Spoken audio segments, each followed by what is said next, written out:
Bonjour à tous. On se retrouve pour la vidéo débrief Auxerre Paris Saint-Germain. Match qui s'est passé hier soir pour la 19e journée de Ligue 1. Et de justesse, ouais. De justesse. 1-0, un but de Barcola à la 80e. C'était limite. Le genre de match un peu relou qu'on a le droit depuis le début de saison avec le Paris Saint-Germain en Ligue 1. Donc c'est un peu compliqué, mais on va essayer d'analyser, débriefer tout ça. Il y a quand même du positif à tirer et quelques sonnettes d'alarme. Bon, on va commencer avec la composition du Paris Saint-Germain. On avait Lucas Chevalier au cage, Lucas Hernandez en défenseur gauche, la défense centrale Beraldo Zarbanarni, latéral droit Zaïre Emery, avec un milieu Mayulu Mbaye Vitinha et Ramos en neuf, Barcola à gauche, Guevara à droite. Donc un 4-3-3 classique, hein, même si au départ c'était pas du tout annoncé comme ça sur, les compositions, ça s'est très vite construit en 4-3-3 avec Vitinha en 6 qui viendra, on le verra plus tard, gérer le Paris Saint-Germain lui tout seul, j'ai envie de dire. Il le porte vachement sur ses épaules. Mais ouais, ça va être intéressant de voir ça. Concernant la défense, complètement expérimental. Beraldo Zabarni, je ne crois pas dans le souvenir que ça a été déjà aligné. Donc c'est dire. Pourquoi? Et bah, tout simplement parce qu'il faut faire tourner. Avec la saison qu'on a eue l'année dernière, Luis Enrique est obligé de faire tourner et aussi donner du temps de jeu, hein, c'est normal. Donc, Beraldo, très sincèrement, c'est nul. Voilà. C'est mon avis, mais moi je suis vraiment pas fan du joueur. Zabarni, si on a mis 60 bâtons dessus, ça veut dire que ça vaut le coup. À première vue, c'est vrai que ça n'a pas l'air exceptionnel. Il se fait prendre dans les duels, dans la profondeur, etc. Il a fait un bon match, il y reviendra, mais ça allait. Les latéraux, bah écoutez, Mendes au repos, donc Hernandez, sa doublure, normal. Et Zaïre Emery, le GOAT, trop fort, qui revient à son meilleur niveau, ça fait plaisir pour lui. Donc voilà. Concernant Vitinha, bah, est-ce que j'ai besoin de passer plus longtemps, c'est le meilleur milieu du monde. Alors il a eu quelques difficultés quand même sur ce match. Je referai un focus individuel sur tous les joueurs tout à l'heure, mais voilà, c'est intéressant. Intéressant son match. À demi-teinte, mais à demi-teinte pour le meilleur joueur du monde, au final ça reste un match exceptionnel. Mayulu Mbaye, alors là c'est un milieu très surprenant. Mayulu, on l'a déjà vu au milieu, ça c'est pas le problème. C'est Mbaye. Mbaye, milieu central, qui dézonera aussi avec Vara. Enfin, voilà. Euh, c'est la première fois qu'on voit ça, donc c'est intéressant. Et la ligne d'attaque, Gonzalo Ramos, Kvara, Barcola. Bon, on met Dembélé, Doué au repos sur le banc, donc intéressant. Pacho et Marquinhos aussi sur le banc du coup. Mendes est out. Justement là, regardez, il y a toutes les absences, ce qui en fait pas mal. Hein. Safonov, Neves, Hakimi, Ruiz, Mendes, Njantou. Ça fait du paquet quand même. Il y a pas mal d'absents aujourd'hui. Safonov, on en a encore pour pas mal de temps. Hakimi revient de la CAN, donc normal qu'il reprenne du temps avant de rejouer. Neves, gêne musculaire, il devrait être de retour pour PSG Newcastle. Fabien Ruiz, il a eu un contact au Sporting qu'il n'a pas aimé, et donc repos. Mendes, à mon avis, c'est du repos aussi. Et Njantou, il est blessé. Il doit revenir dans pas longtemps, je pense, mais voilà. Globalement, la feuille du match. Alors, avant de rentrer dans le match, on peut analyser un peu la forme récente de Paris. Bon, on a vu mieux, hein, on va pas se cacher. défaite contre le Sporting en Ligue des Champions dans un match cruel. Oui, pas mérité, oui, atroce, comme dirait Luis Enrique, le football c'est de la merde. Bon, bah ça fait partie du foot malheureusement. C'était un match assez intéressant, mais qui témoigne de la forme actuelle du Paris Saint-Germain, je pense. La victoire 3-0 contre Lille, bah justement, on disait qu'après ce match, on allait enfin se lancer parce que c'était compliqué quand même avant. Et bah écoute, 3-0 contre Lille, on a vu un gros pressing, on a vu un très bon match. On s'était dit que ça allait faire pour Sporting. Visiblement non. L'élimination en Coupe de France contre le Paris FC, ça je pense que c'est ce qui nous fait le plus mal, même si au final, est-ce que ça serait pas positif, vu le nombre de matchs qu'on a joué la saison dernière, plus ce qu'on va jouer cette saison? Bon, la Coupe de France, on en a remporté 14-15 de mémoire, excuse-moi. Donc voilà, au final, est-ce que c'est pas plus mal? Bah, à voir. Amis marseillais, le match nul contre l'Olympique de Marseille et la victoire au tir au but pour le trophée des champions. Match dégueu, franchement, mais on va gagner au final. Donc voilà, je vais pas forcément revenir dessus. C'est un peu le même style de match que contre le PFC, contre le Sporting. Euh, Pas beaucoup de pressing, on se fait bouger à la relance, il y a du pressing sur nous. Euh, on a du mal à ressortir les ballons, etc. C'était compliqué comme match. On n'a pas fait un match dégueu, mais on a vu vraiment mieux. Et la victoire in extremis contre le Paris FC, pardon, avec un but de Désiré Doué en Ligue 1. Du coup, c'est vachement contrasté comme forme. Globalement, c'est pas du tout la rose, hein. C'est limite, c'est à l'arrache. C'est le seul match contre Lille, c'était le positif. Bah maintenant, pourquoi est-ce que Lille, ça s'est très bien passé, le Sporting non? C'est aussi le football, il y a des choses qui s'expliquent pas vraiment, mais il y a des choses qui peuvent être expliquées, on y reviendra tout à l'heure. Alors, pour ce match, d'un point de vue collectif, eh ben, c'est un rythme avec une intensité très faible. Franchement, avec 10 premières minutes excellentes où il y avait du pressing, il y avait des 1-2, il y avait de la percussion, il y avait des choses qui étaient intéressantes. Après, waouh, match très ennuyant, la passe à 10, on essaie de trouver des solutions. Si la défense et Vitinha touchent autant de ballons, c'est bien pour quelque chose, c'est parce qu'on essaie de créer des occasions, mais au final, ben, on trouve pas la défense, la percée dans la défense. Alors oui, c'est un fait, Auxerre qui joue en 5-3-2, même en 5-4-1, c'est chiant, mais c'est le jeu. Donc ça nous trouve aussi les armes pour pouvoir essayer de déstabiliser le bloc adverse. Et c'est pas en faisant la passe à 10 pendant 90 minutes que ça va le faire. Donc les 10 premières minutes, bah, c'était bien. Il y avait la percussion, il y avait des échanges, il y avait des changements de poste, il y avait des prises d'initiative. C'était pas mal, mais après c'était compliqué. J'ai mis PSG d'avant Salzbourg l'année dernière. C'était clairement la sensation que j'avais devant le match.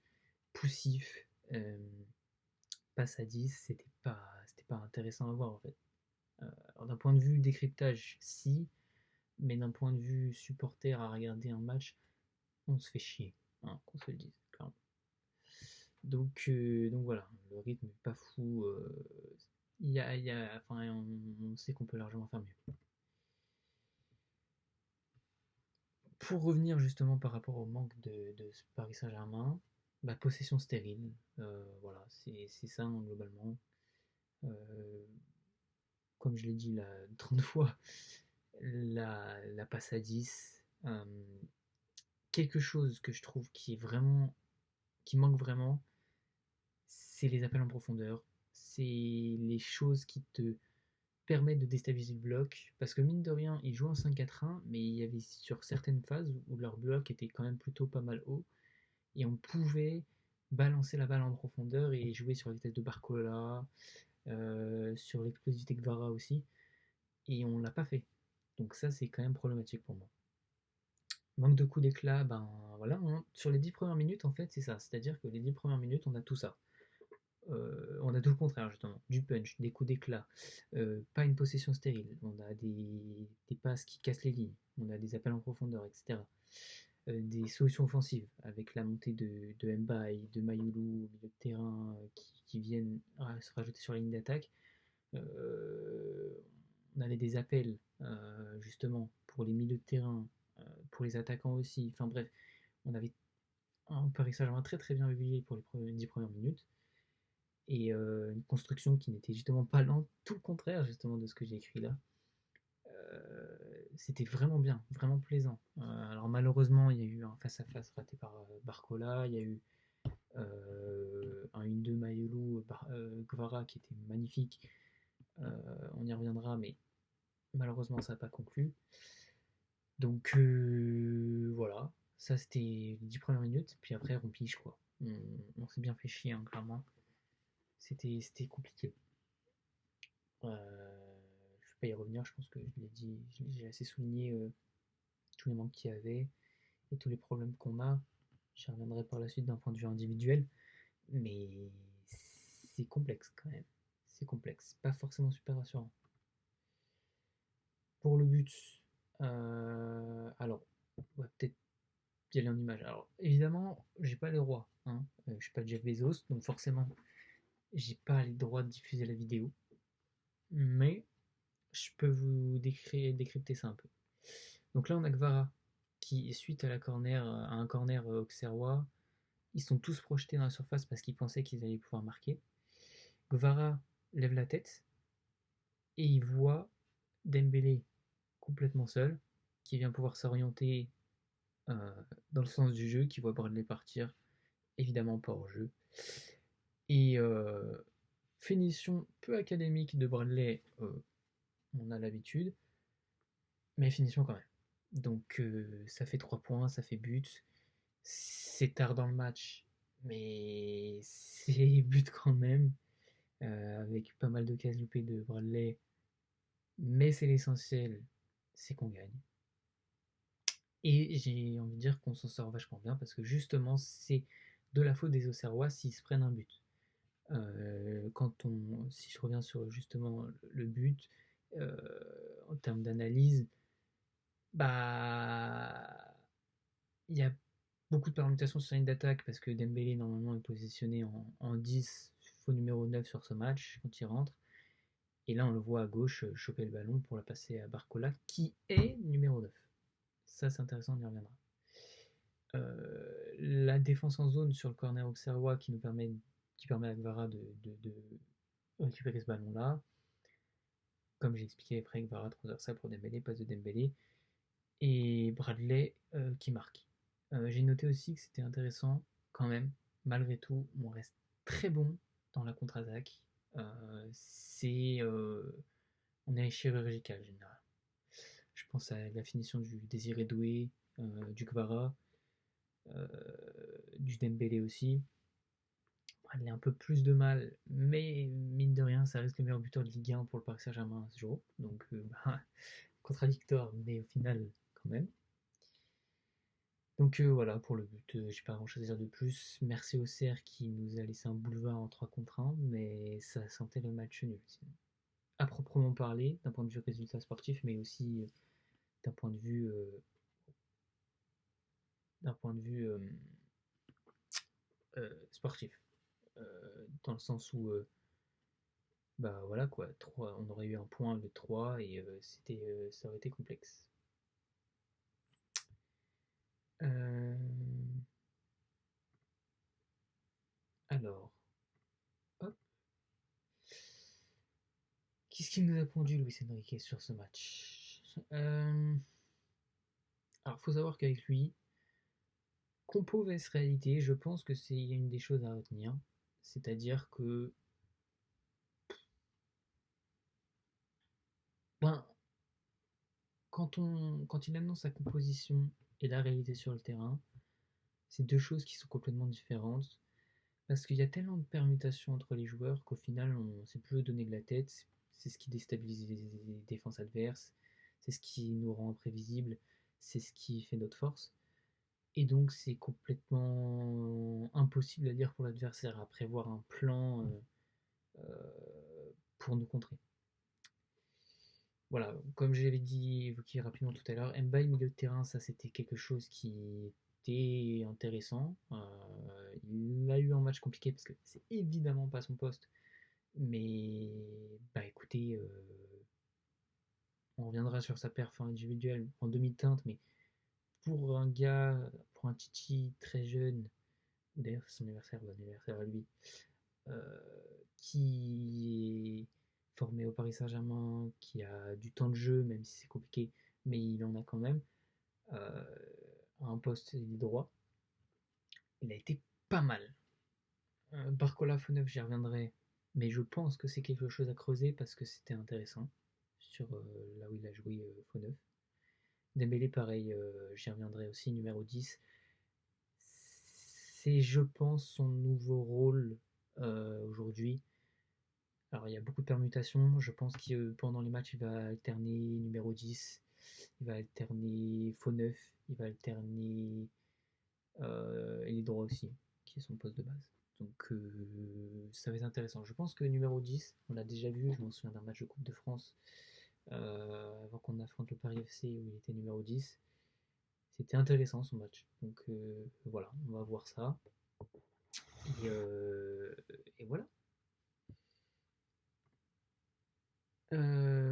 Concernant Barcola, faux numéro 9, qu'est-ce que ça permet? Qu'est-ce que ça permet? Alors ça permet de laisser le côté gauche à Guevara. Oula, la cam elle est en pétard. Excusez-moi, j'ai vraiment pas le matos adapté, mais écoutez, on fait notre mieux. Ouais, donc, excusez-moi, laisser le côté gauche à Guevara, bah ça va permettre à Guevara d'avoir son poste de prédilection. Il préfère toujours le côté gauche Kvaratskhelia, donc forcément ça va être plus simple pour lui. Mais on va voir ce que ça va donner plus tard aussi. En tout cas, moi j'ai trouvé ça intéressant. Ça laisse le côté droit aussi à Ousmane. En fait, il faut savoir que comme le jeu de Luis Enrique, c'est de la constante permutation, on a toujours des choses comme enfin, on n'a jamais la composition, c'est jamais le même positionnement des joueurs. Donc voilà. Euh, Pourquoi est-ce que c'est pas mal Barcola Fonef? Parce que Ousmane peut aller à droite, et comme Ousmane était positionné en numéro 10, ça va permettre à Désiré Doué, qui était plutôt milieu droit, euh, de prendre la place d'Ousmane, donc de monter, et de Zaïre Emery prendre la place de Doué. Donc en fait, tout le monde monte d'un cran, c'est intéressant de le noter. Euh, En plus du fait que Barcola permet de déstabiliser la défense, que ça fait un nœud tactique pour l'adversaire parce qu'il ne sait pas où donner de la tête, et qu'en plus il fait des appels en profondeur, ce qui attire les deux centraux, fait reculer le bloc et laisse le champ libre à Dembélé pour créer des choses à la Dembélé finalement. Voilà. Je pense que je vais devoir faire une petite pause parce que la cam est en pétard. Alors, non. Ah, c'est revenu, visiblement. Bon, on espère que ça passe. Désolé, hein, mais j'ai vraiment la cam du Mac 2016, il est en pétard là. Ça va pas du tout. Mais bon. Toujours bon de rappeler que ce mec est ballon d'or. Voilà, Dembélé. Qu'est-ce que ça fait plaisir de dire. Euh, alors, hop. Pourquoi Dembélé numéro 10? Et ben, comme j'ai dit précédemment, ça permet d'avoir de l'espace libre pour Doué à droite, qui est son côté aussi de prédilection et qui permet de faire des différences. Ça crée un surnombre au milieu de terrain étouffant l'adversaire. Comme c'est un 5-3-2, ben, quand on vient avoir 5 milieux au lieu de 3, ça va forcément créer un surnombre. Et on sait que dans le football, généralement, la pièce maîtresse, c'est pas l'attaque, c'est pas la défense, mais c'est le milieu de terrain. Les qualités de Dembélé, on les connaît, c'est monstrueux. Donc la qualité de Bista, avec des passes qui viennent de nulle part, sa capacité d'élimination, de percussion, c'est du Dembélé. Moi, j'ai énormément aimé son entrée hier. Ça a changé le match. Et du coup, il le met en mode playmaker. Je pense qu'il aura moins de buts, peut-être plus d'assists du coup, mais moins de stats cette année. Par contre, ça va être lui la pièce tournante du jeu avec Vitinha. Je pense qu'il va y avoir une connexion Vitinha-Dembélé qui va être vachement intéressante parce que je vois bien Vitinha du coup positionné en numéro 6, passer à Dembélé qui vient monter un peu tout le milieu de terrain pour donner des passes en profondeur, pour faire des décalages dont lui a le secret et que je pense bien d'autres aimeraient avoir. Mais voilà, je pense que ça va être son rôle, même si pendant le match, voilà, il va être quelquefois faux neuf, il va être quelquefois à droite. C'est le genre de joueur électron libre qui va être un peu partout. On va passer sur le focus individuel des joueurs, de ce que j'en ai pensé. Je commence par Chevalier. Voilà, c'est tout. Il a rien, zéro tir cadré pour Auxerre, donc il a rien foutu. Bon, il a lâché la perf qu'il devait lâcher, c'est-à-dire Transat, comme pas mal souvent cette saison. Même si on reste dans le train, ça commence à nous faire fortement chier cette histoire. Mais bon, il n'y a rien à faire. Donc Zabarni, je commence par lui parce que il a fait un très bon match pour moi. Il était rassurant, gros tacle, bonne agressivité à la limite, un peu à la première ligue, parce qu'on rappelle qu'il vient de Bournemouth, mais du coup c'était pas mal, solide dans les duels. On sait que un de ses défauts sur plusieurs matchs, c'est la gestion de la profondeur. Il a bien géré. C'était un des meilleurs Parisiens pour moi. Franchement, j'ai très très très bien aimé le match de Zabarni. C'était bien. C'était satisfaisant. En image, je rappelle que j'ai toujours pas les droits du coup. Donc, ça va être des vieux screens dégueux. Mais on fait ce qu'on peut. Hein. Alors, là, il faut savoir que la passe arrivait comme ça et qu'il a une bonne gestion de la profondeur. J'ai voulu mettre cette image parce que justement, comme je viens de le dire, la gestion de la profondeur, c'est compliqué.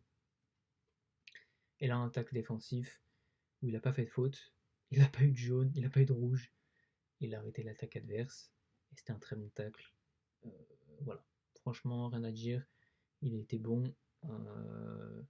Je crois que c'est sa deuxième plus grosse perf pour moi au Paris Saint-Germain depuis qu'il est venu. Je me souviens en match du Barça où où il avait été très très bon avec un sauvetage sur la ligne notamment. Donc ouais, très très bon match. Moi j'ai vraiment beaucoup aimé Yazabari. Beraldo, alors je pense que ceux avec qui je parle, mes amis et tout, ils savent à quel point je déteste ce mec. Il est nul en fait. Voilà. Je joue défenseur central avec ma maladie, je suis meilleur. Je suis meilleur. J'aime pas du tout le joueur, il me rassure pas du tout. Dans les duels, il se fait prendre. Euh, Là, vu qu'il a rien eu à faire, tant mieux pour lui, mais sur quelques situations, bon, il m'a fait un peu bondir, quoi. Mais le rôle qu'il a eu, c'était peu de projection, juste des passes aux latéraux, à Zabarni, quelquefois à Vitinha, mais c'est tout, quoi. Donc ça reste un match sérieux, mais sans prise de risque. Donc au final, je peux pas vraiment juger sa perf. Je peux juste dire que là, il y a un duel, il va se faire bouffer, il va y avoir une occasion de but pour Auxerre. Heureusement, Zabarni revient bien. Là, j'ai mis sa tête parce que ça témoigne à quel point il est nul. Hein. Ici, on est cash. Les joueurs qui sont nuls, on le dit. Donc, dégage du club. Voilà. Moi, je ne peux plus Beraldo. Flèche peu académique comme son geste défensif. Le mec regarde le défenseur. Voilà, il se croit au cinéma, le gars. Il ne fout rien. Il est en retard. Heureusement que l'Auxerrois n'est pas loin. Enfin, non, justement, heureusement qu'il est loin, entre guillemets, de la balle, même si on voit qu'il n'est pas si loin que ça, quoi. Mais là, le marquage, il est catastrophique. Le marquage, c'est dégueulasse. Voilà, c'est tout ce que je peux dire sur lui. Il est pas bon, quoi. Après, c'est mon avis, hein. Mais je n'aime pas du tout. Je n'aime pas du tout Beraldo. Depuis qu'il est venu, on a mis 30 millions dessus. C'était 30 millions de risques qu'on a mis. Voilà, qu'on se le dise. Lucas Hernandez. Bon. Alors, moi, le souvenir de Lucas Hernandez que j'ai, c'était des plutôt bonnes saisons Bayern et le centre pour Benjamin Pavard à la Coupe du Monde. Au Paris Saint-Germain, c'est quand même plus complexe. Même si sur ce match, c'est assez contrasté, il a été pris quelques fois dans certains duels, mais j'ai trouvé qu'il y a eu quelques montées intéressantes au milieu de terrain pour amener un peu de dynamisme dans le jeu. Il a un bon lien avec Barcola. Il a fait un bon match, globalement. En demi-teinte, j'ai envie de dire, mais je suis un peu sévère, je pense. Donc, globalement, ça va quand même. En image, justement, on va prendre un exemple bien, un exemple pas bien. Un centre, enfin non, un décalage, une transversale pour un attaquant au Serrois, très bien géré de la tête, euh, qui vient mettre à Beraldo ce ballon parfaitement dosé sur lui. Nickel. Ça n'a rien à dire, c'était intelligent, les commentateurs l'ont souligné notamment. Par contre, là, ça me pose un problème. Là, ça me pose un problème parce que il est trop naïf. Le déplacement, ça c'est prévisible. Après, oui, c'est sûr, hein, je regarde de la télé, quand on voit ça, on sait très bien ce qui va se passer. Mais là, il regarde que le ballon, il regarde pas le joueur et les différentes possibilités qu'il va y avoir, et ben, il se fait punir. La petite passe pour son coéquipier de la part d'un Auxerrois, et là, regardez, il a 10 000 km, il est sur FIFA, il fait un 20x, il est déjà parti, donc il peut pas faire faute intentionnelle. Bon, catastrophique, il s'est fait manger sur cette action. Et j'ai souligné la relation avec Bradley Barcola. Il faut savoir que quand il est dans cette position-là, il a fait tout le terrain. Il a fait un sprint de tout le terrain pour donner la passe à Bradley. Donc voilà, j'ai bien aimé ses projections. Sa solidité défensive, c'est à demi-teinte. Voilà, je dirais plutôt ça. Je dirais qu'en termes de solidité défensive, c'est en demi-teinte. En termes de solution offensive, il a donné de l'envie quand même, et ça, c'est positif.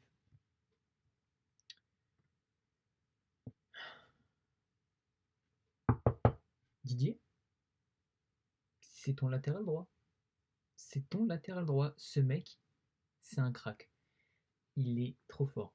Petite stat que j'ai oublié de mettre, c'est le joueur le plus utilisé par Luis Enrique cette saison. C'est pas pour rien. Il est très très très très bon. Franchement, ça fait plaisir de voir Warren Zaïre comme ça après une saison compliquée l'année dernière. Très solide dans les duels. Il a verrouillé son côté droit. Il n'y a rien qui est passé. A un apport offensif qui est très intéressant. Il crée du surnombre au milieu de terrain, comme j'ai expliqué, la relation Doué-Dembélé. Zaïre où tout le monde monte d'un cran grâce au positionnement de Dembélé. Je trouve vraiment que Warren est très très bon. Et ben, à voir, parce que ça se trouve, il peut avoir un rôle en tant que titulaire. Là, comme ça, je dirais Fabien Ruiz, même si Fabien Ruiz, je pense qu'un jour je ferai une vidéo sur lui, sur son importance. Mais Zaïre Emery, à mon avis, bah, il postule pour un poste de titulaire, franchement. À voir contre PSG Newcastle s'il sera titulaire. Mais ça va être intéressant. Il y a Kimi qui ramène la canne, donc voilà. J'ai pas eu grand chose comme image à vous montrer parce que bah il y a eu très peu d'attaques aux Serroises et que Les deux qui en a eu de son côté, il les a tout arrêtés. Non, solidité, le mec, personne ne passe, personne ne passe. Bon, pas grand chose à dire de plus en termes d'image, si elle parle d'elle-même, c'est c'est très bon, très très bon, franchement. Bah, qu'est-ce que vous voulez que je vous dise? Vitinha, meilleur milieu du monde de loin, là, il me parle de Pedri, la Pepsi, là, Pedri. Non, non, le mec, n'oublie pas d'où il vient, le Barça, aka le club le plus surcoté au monde avec l'Olympique de Marseille. Donc voilà, les supporters sont des malades, les mecs, ils ont un joueur, c'est le meilleur joueur du monde. Donc respect à Pedri parce que ça reste un excellent joueur quand même. Pour moi, c'est le deuxième meilleur milieu de terrain au monde, mais largement derrière ce mec. Vitinha, c'est trop grave. Vitinha, c'est trop grave. Les performances qu'il nous lâche, c'est exceptionnel. Le gars a fait 72 matchs l'année dernière, il continue à faire quasiment tous les matchs. Mais ça montre l'importance de Vitinha dans le système de Luis Enrique. C'est la pièce tournante du Paris Saint-Germain. Pour moi, c'est la pièce maîtresse. Avant un Dembélé, avant un Gvara, avant un Nuno Mendes. Voilà, pour moi, c'est Vitinha la raison du pourquoi du comment qu'on est champion d'Europe et du monde aussi. Si vous voyez une petite étoile ici, c'est pas pour rien. Euh, C'est pas parce qu'il est d'une certaine ethnie. Bref, c'est un dérapage, mais c'est pas vrai. Numéro 6, box to box, c'est son rôle. J'ai trouvé qu'il était trop bas, il était trop collé à la défense, qu'il se projetait pas assez, et donc du coup qu'il y avait un manque d'apport à la création d'occasions de buts. Je reviendrai sur une passe qu'il a faite, mais justement là est son importance pour pour les occasions, pour les passes.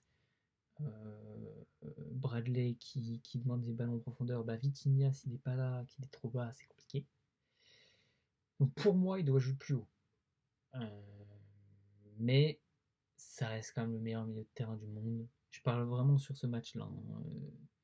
Il a une vista folle, il a essayé de casser des lignes, il a essayé de faire des décalages sur le côté gauche, côté droit, dans la profondeur. Bref, ça reste un excellent match de Vitinha encore une fois. Mais j'ai trouvé un peu trop bas. C'est ce que d'ailleurs a dit Luis Enrique à Vitinha à la 35e, je crois. Il a demandé de jouer plus haut parce qu'il voyait bien qu'il n'y avait pas assez d'apport offensif. Et voilà. Ben, en image, ça parle d'elle-même. Hein. 1, 2, 3 joueurs éliminés juste sur une passe comme ça. Alors vous me direz, la passe, elle n'est pas forcément difficile, même si on voit que lui, il a bien compris que Vitinha allait faire cette passe-là. Voilà. Cette passe-là, malheureusement mal dosée, mais j'ai envie de dire que l'intention compte parce que ça défonce 5 joueurs. Ça casse toute la ligne de 5 joueurs et c'est vachement intéressant cette passe. Mais c'est aussi produit par l'appel de Barcola. Hein. Et là, bah là, que dire. Alors là, passe en reprise de demi-volée. Bradley, encore une fois, qui fait l'appel. Vitinha qui l'a vu et qui sort une passe. Alors, l'image, j'ai pas forcément réussi à l'avoir de façon claire. Donc, en gros, il y a un 1v1 et Barcola le loupe. Mais elle est millimétrée la passe. Elle lui arrive dans les pieds, c'est magnifique, c'est juste majestueux. Moi, Vitinha fait moi des gosses. Je suis portugais, je. Oh là là, non, c'est trop grave ce mec. C'est trop fort. C'est beaucoup trop fort. Donc, ouais. Très bon. Très très bon Vitinha, encore une fois. Bon, Titi, hein, notre gars, il a marqué le 5-0 la Manita en finale de Ligue des Champions. Et c'était complexe quand même comme match. Trop discret, parfois absent dans le jeu. Il a eu quelques situations intéressantes, mais très peu. Manque de percussion et de justesse technique. Il a perdu pas mal de ballons. Il n'a pas été hyper proactif dans le jeu, donc un peu compliqué. Il jouait souvent vers l'arrière ou sur les côtés. C'est pas. Alors évidemment, c'est pas le même rôle qu'un Vitinha, mais il n'a pas eu la percussion qu'on peut lui connaître. Voilà. Ce que je peux dire du match de Mayolo, c'était compliqué. Ça fait depuis le Barça hein, que c'est compliqué quand même. Donc depuis, ça fait quoi? Ça fait octobre, le match contre le Barça. Donc oui, ça fait depuis quand même déjà 3 bons mois que c'est un peu plus en dedans. Même si ça reste correct, je pense que Luis Enrique essaie de persister avec lui pour lui donner de la confiance, mais au final, ça lui met que de la pression. Peut-être qu'au final, ce serait pas plus mal de le mettre un peu sur le banc, soit pour se reposer, soit pour faire un petit reset mental, j'en sais rien. Mais compliqué, surtout quand on sait qu'il y a João Neves et Fabian Ruiz qui vont revenir.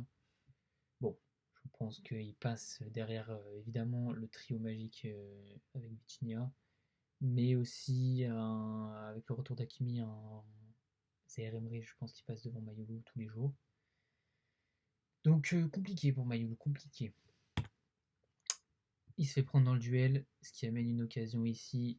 Heureusement, bon retour de Zabarni qui vient tacler. Mais bon, voilà. Ça, c'est. Comment dire? Sa posture, ça montre bien qu'il maîtrise pas son geste. Au duel de la tête, il se fait prendre. Par contre, ben, petit point positif, j'ai parlé de l'action de Vara et de la percussion tout à l'heure.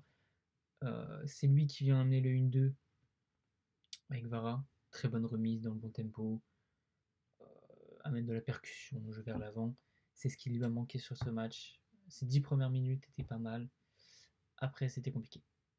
Donc voilà. Bilan contrasté, plus mauvais entre guillemets, si je suis un peu dur, que bon, mais on va rester patient. N'oublions pas qu'il a que 19 ans et qu'il est jeune et qu'il doit progresser encore. Le champion d'Afrique, Mbaye, qui revient, qui a été titularisé. Alors c'est vrai que comme ça,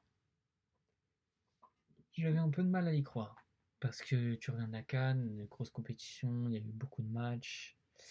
Donc ouais, c'était un peu une surprise de le voir, mais écoutez, il a fait un plutôt bon match en vrai, je trouve. Il a eu un positionnement hybride milieu central droit, au milieu droit plutôt des accès justement sur la ligne de touche et il droit un peu plus sur le terrain. Il a essayé de faire des recherches sur le côté, il a essayé de percer dans l'axe, il a fait quelques appels en profondeur, pas très bien servi. Il a eu un match compliqué quand même, mais c'est un peu à l'image de l'équipe. Je pense que voilà, les performances des joueurs comme Mbaye, c'est typiquement quand le PSG va très bien, il sort une très bonne performance.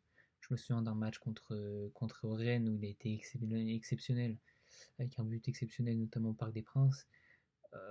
Et on avait gagné 5-0 avec une très très bonne prestation de notre part en globalité. Il a eu quand même quelques paires de balles et une occasion loupée, je crois que je l'ai, ouais voilà, c'est celle-là. Bon, alors la frappe est un petit peu contrée, freinée, du coup par le défenseur, le gardien peut s'en saisir, euh, ça ne fera pas but, malheureusement. Là, il voulait lancer dans la profondeur Gvisha Kvaratskhelia. Je n'arriverai jamais à le prononcer ce blast, ça me rend ouf. Malheureusement, eh ben, ça n'a pas marché. Ça a été intercepté. Petit manque de justesse technique, mais globalement, ça reste correct. Barcola. Barcola. Alors moi, je suis un fervent défenseur de Bradley parce que c'est le seul mec depuis certains matchs qui fait des appels, qui se la donne, qui essaie de dribbler, ramener la percussion.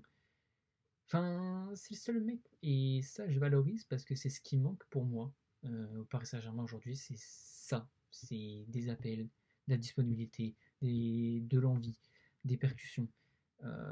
Et pour moi, ces critiques sont complètement injustes parce que c'est le seul mec qui se donne à fond avec Warren, je trouve. Euh, et j'irai pas comme les médias le critiquer comme un malade, Bambi et compagnie, là, rigolo, là, hein, euh, faut arrêter. Oui, il manque de finition, ça, on va pas, je vais pas mentir. Mais les gars, le mec, Le mec, il te fait des appels, le mec, il te donne des propositions. C'est pas pour rien qu'on le voit autant souvent et que si on critique, ça veut dire qu'il y a des occasions, mais ces occasions, c'est lui qui les crée parce que c'est lui qui fait les appels. Alors heureusement, on peut continuer, on compter sur la qualité de passe d'un Vitinha où le ballon arrive dans ses pieds, mais mine de rien, bah, ça reste un bon match pour moi. Ça reste un bon match.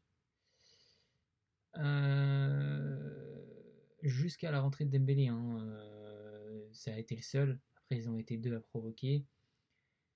Et pour moi, je vois une différence de mentalité d'investissement dans des matchs comme ça, comparé à un Doué et un Gvara. Alors après, on peut aussi considérer que il a des points marqués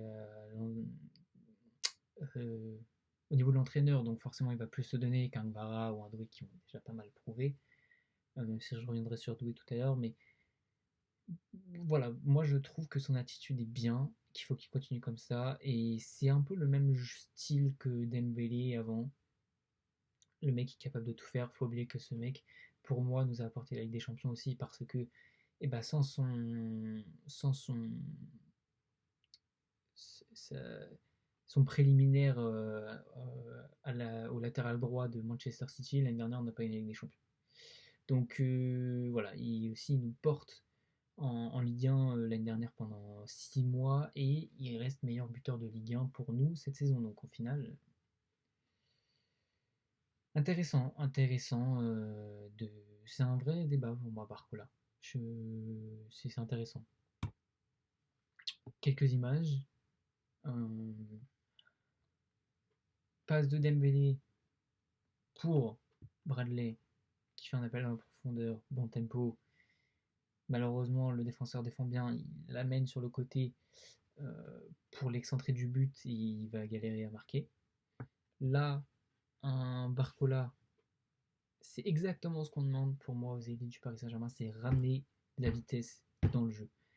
Et là, la petite talonnade parfaite pour Seny Mayulu, qui vient pas fausser le rythme, qui vient au contraire l'augmenter. C'est bien, ça, c'est typiquement moi personnellement ce que je demande aux attaquants parce que c'est parfait pour ramener du rythme, pour ramener une pression sur la défense, pour ne pas faire la passe à 10 et refaire une passe à Vitinha qui vient faire la passe à Mbaye, qui vient, enfin bref, tout ce chemin-là, je l'ai vu des centaines de fois dans ce match, et le seul qui a ramené de la percussion, ça a été Barcola et l'entrée de Dembélé. Là, c'est justement la passe de Vitinha que je vous avais montré tout à l'heure. Est-ce que si je retrouve le petit... Voilà, c'est celle-là. Cette passe-là, magnifique. Et ben, c'est comme ça qu'il finit. Il prend le dessus sur sur le défenseur. Malheureusement, il loupe son 1 contre 1. Donc voilà, c'est le petit péché de Barcola qui nous coûte. Hein, évidemment, je me rappelle d'une occasion contre Bilbao où j'avais envie de le tuer, où il pouvait faire la passe D du siècle à Kvara, mais non. Ça témoigne d'un manque de confiance aussi du joueur qui veut se rassurer. Le Sporting, moi j'ai trouvé un bon match. Enfin bref, Barcola, je suis un défenseur et je reste dans le train quand même Barcola parce que pour moi il était quand même très bon ce soir. Contre Salo Ramos. Alors ça, c'est un vrai sujet. C'est vrai que c'est un peu Casper quand même quand il est là, en tant que titulaire. Et bah, pour moi, ça s'explique par plusieurs choses, dont un facteur en particulier. Comment voulez-vous qu'un numéro 9 fonctionne si le plan de jeu ne permet pas de jouer avec un numéro 9? Voilà. Il y a quelque chose qui me pose problème. Pour moi, le Paris Saint-Germain doit avoir deux visages. Un visage où Gonzalo Ramos est là en tant que titulaire, et un quand il l'est pas. Sachant qu'il n'est pas souvent titulaire. Faut créer un plan de jeu pour moi où on va exploiter les qualités de Gonzalo Ramos. C'est-à-dire, ça, les centres, on en a très peu. Quand on déborde sur le côté, sur les côtés, on fait très peu de centres. Donc forcément, Gonzalo Ramos, il peut jamais être mis à l'épreuve pour marquer, pour claquer une tête, etc. Et d'ailleurs, quand on regarde les buts qu'il a mis, et bah moi, quand on me dit quel but a mis Gonzalo Ramos cette saison, je pense à Nice, la dernière minute au Parc des Princes qui vient nous offrir les 3 points. Je pense à Marseille, un bon placement ensuite à une contre-attaque. Euh, Beaucoup de buts sur le compte pied arrêté, Metz aussi. Euh, et c'est le point fort de Gonzalo Ramos. Et donc forcément, ce mec ne peut pas performer au Paris Saint-Germain si il n'y a pas un plan de jeu adapté pour lui. Sauf que Luis Enrique ne veut pas, et on le verra tout à l'heure. Euh, mais je trouve que c'est pas du gâchis parce que, mine de rien, le mec est une longueur de but de Barcola en tant que meilleur buteur cette saison du Paris Saint-Germain. Et il nous a sauvés plein de fois. Là, comme ça, j'ai Super Coupe contre Tottenham, PSG Nice, PSG Marseille. Donc, le mec plante, hein. Et il y a des moments intéressants, capitaux. Donc, non, franchement, moi, il a essayé. Et c'est un mot que je dois dire pour Gonçalo Ramos, c'est frustrant parce que pour moi, ce mec, c'est le numéro 9 du Portugal. Il faut que l'ancien il dégage la cri-cri. Il faut qu'il aille avec Georgina, euh, parce que c'est plus possible. Euh, Ce mec, bref, c'est une parenthèse, mais pour moi, ça doit être le numéro 9 du Portugal. Donc, je lui souhaite, mais c'est frustrant parce que on attend plus de lui en tant que titulaire, mais en réalité, on comprend qu'il puisse pas faire plus parce que bah c'est pas son poste. Je vais vous montrer là des images de où il était, c'est hallucinant.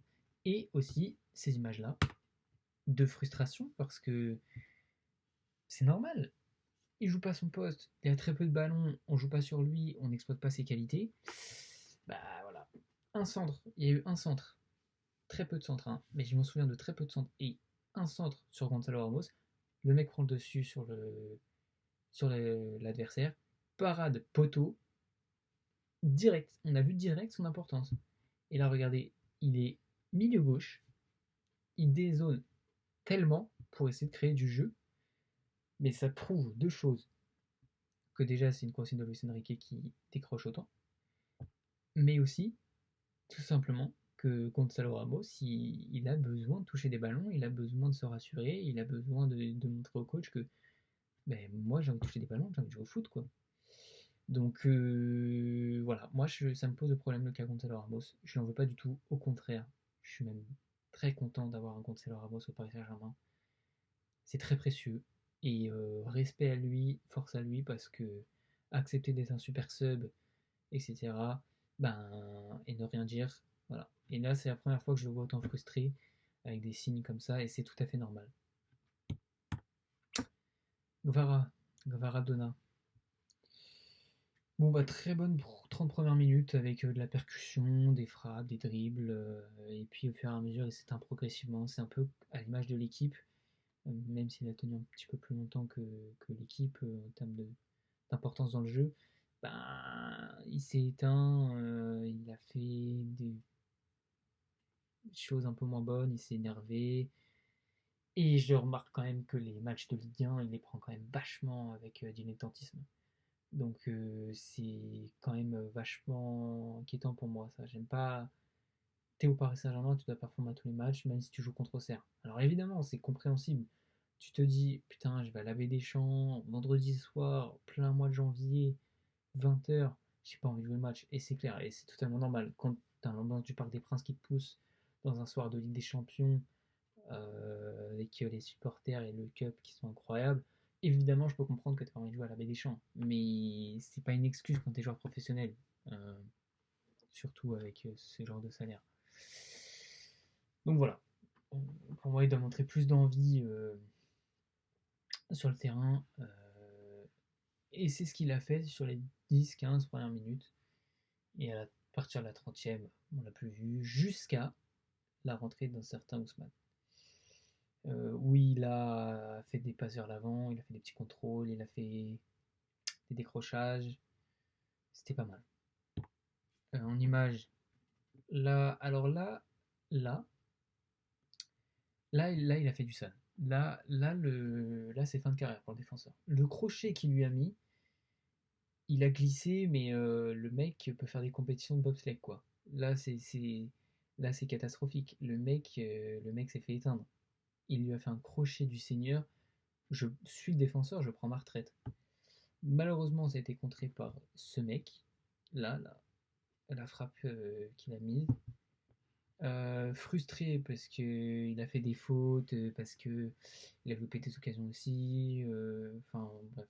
On sait que c'est un nerveux Gvar, hein. Ce mec, vu sa tête, il aurait dû faire de la boxe et t'arracher la gueule. Mais bon, il a fait du foot et bénéf pour nous. Mais bon, voilà. Là, petite passe de Mayoulou, du coup, j'en ai déjà parlé. Grisha qui vient faire tous les petits dribbles, justement. J'ai inversé les images, mais du coup, ça amène cette occasion-là. Donc voilà. Globalement, la perte de Gbara moyenne, mais on va pas forcément lui en vouloir. Par contre, je veux qu'il y ait plus envie quand même de Gbara parce que les matchs de Ligue 1, généralement, c'est pas ça.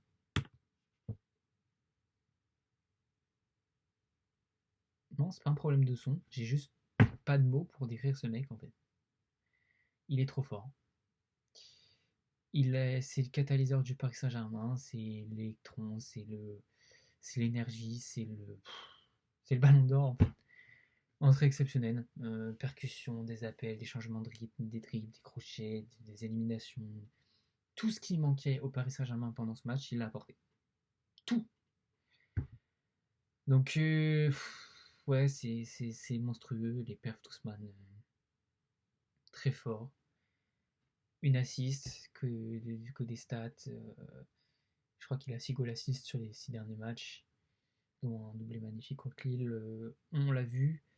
Et contre le Sporting, un but refusé pour hors-jeu, mais je l'ai trouvé remuant et plutôt pas mal. Donc on voit quand même un Paris Saint-Germain avec et sans Ousmane, hein, franchement. Là, il faut savoir qu'il est rentré à la 68e. Et regardez, 3. J'ai pu sélectionner que 3 occasions, hein, mais il y en a 6 ou 7 où c'est ce genre de choses. Passe vers l'avant, appel de Bradley. Passe vers l'avant, appel de Bradley. Passe vers l'avant, appel de Bradley. Le point commun, passe vers l'avant, appel de Bradley. Donc, voilà. C'est pour ça que je parle de petite parenthèse sur Barcola encore une fois, mais bah, c'est lui qui a proposé. Et après, tu peux compter sur la qualité d'Ousmane pour te trouver des passes folles, pour trouver des passes magnifiques, superbement bien dosées. Et voilà ce que ça donne. Un face-à-face manqué. Un bon retour du défenseur parce que Barcola a du mal à prendre la balle. Et le but. Donc c'est aussi simple que ça, hein. Dembélé, il a fait du sale. Franchement, il a fait du sale. Il était là pour éteindre.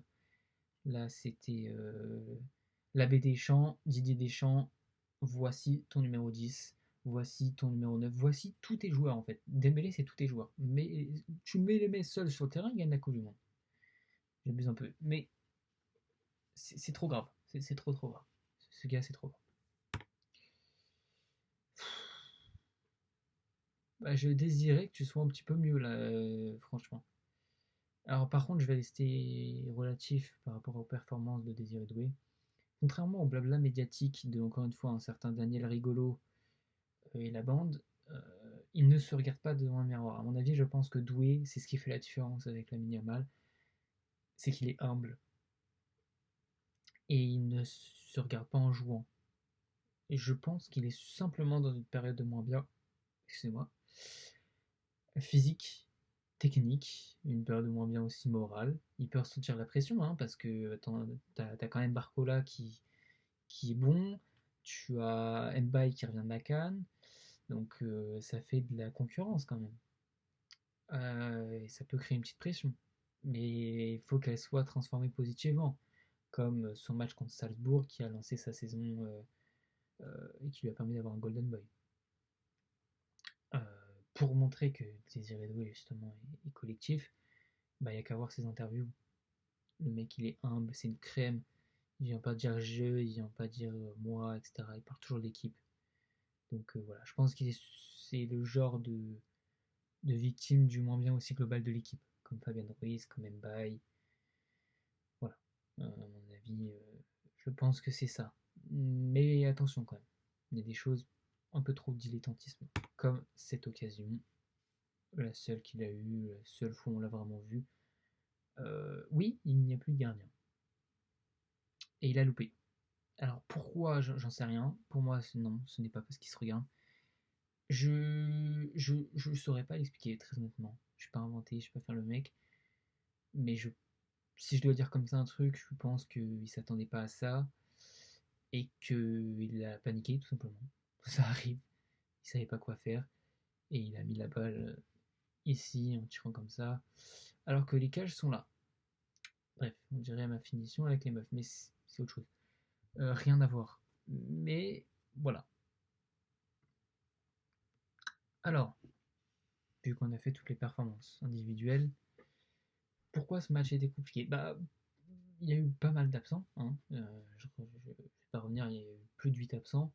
Donc, dont Fabian Ruiz, João Neves, Achraf Hakimi, Nuno Mendes, Dembélé, Doué qui sont pas titulaires. Colossal. Évidemment colossal. La charnière centrale non plus. Enfin bref, en fait, on n'avait rien. C'était un PSG remasterisé. Donc forcément, ça n'a rien à voir avec l'équipe type de la Ligue des Champions. Je pense qu'il y a aussi une fatigue mentale après une saison exceptionnelle. Comme j'ai dit, il y a moins de motivation pour un match Ligue 1 au Auxerre, hein, avec tout le respect pour Auxerre. Mais voilà. Il y a une forme de dilettantisme aussi global. En fait, on attend trop d'encaisser un but ou d'avoir un déclic individuel pour lancer un match. Et ça, je trouve ça vraiment chiant parce que ça nous met dans des situations très dangereuses. Sporting, on a commencé à véritablement jouer quand on s'est fait prendre un but et ce mec a mis une frappe exceptionnelle. Bon, on a perdu, oui, mais on attend toujours un truc qui fait que ça va lancer le match. Et ça, j'ai des exemples par milliers. Hein. Le match contre Metz, contre Salah Ramos qui met la tête, on commence à jouer. Le match contre l'OM, on met le but. Après le but, oh bah ça va, tranquillou, etc. On se fait remonter 2-1, c'est à partir de ce moment-là qu'on joue. Donc voilà, il y a des choses, moi, qui m'inquiètent aussi quand même. J'ai mis d'autres exemples, hein, Bilbao, Tottenham. Voilà, c'est quand on se fait mener au score par Tottenham au parc, c'est là où on commence à jouer. Enfin, c'est un peu complexe. Je pense qu'il y a un mix surtout physique pour le Paris Saint-Germain, en termes de problèmes, mais aussi mental, à mon avis. Mais il faut relativiser. Je pense que l'année dernière, on a très bien montré à quel point le football va très vite. Est-ce que vous auriez prédit que ce mec serait Ballon d'Or? On sait tous qu'il avait un potentiel Ballon d'Or, mais réussir à l'être, c'est totalement différent. Donc, je pense que le Paris Saint-Germain est un exemple parfait de calme. Moi, j'ai totalement confiance en Luis Enrique, en nos joueurs, en notre direction. On fait un très bon travail. Et de toute façon, on ne peut pas toujours gagner aussi. On ne peut pas toujours gagner. Ça n'existe pas. Ça n'existe pas. Donc, on sort de 6 mois exceptionnels.